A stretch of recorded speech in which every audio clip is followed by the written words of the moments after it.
ইবনে আব্বাস রাদিয়াল্লাহু তাআলা, আতা ইবনে রাবা রহমতুল্লাহি, হাসান বসরি রহমতুল্লাহি, মুকাতিল ও কাতাদা রহমতুল্লাহি সহ অধিকাংশের মতে আল্লাহ জিন জাতিকে সৃষ্টি করেছেন মানব জাতির আগেই। আল্লাহ বলেছেন, আমি তো ছাঁচের ডালা শুকনো টনটনে মাটি থেকে মানুষ সৃষ্টি করেছি, আর এর আগে খুব গরম বাতাসের ভাপ থেকে জিন সৃষ্টি করেছি।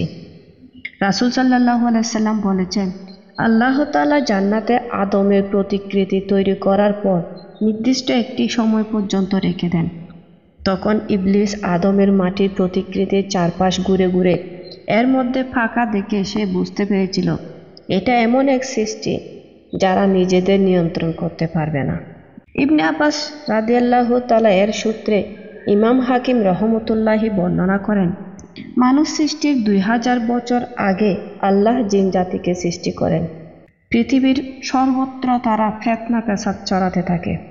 অবশেষে আল্লাহ ফেরেশতাদের আদেশ করেন তাদেরকে পিটিয়ে সমতল ভূমি থেকে উচ্ছেদ করে সমুদ্রের বিভিন্ন দ্বীপে পাঠিয়ে দিতে।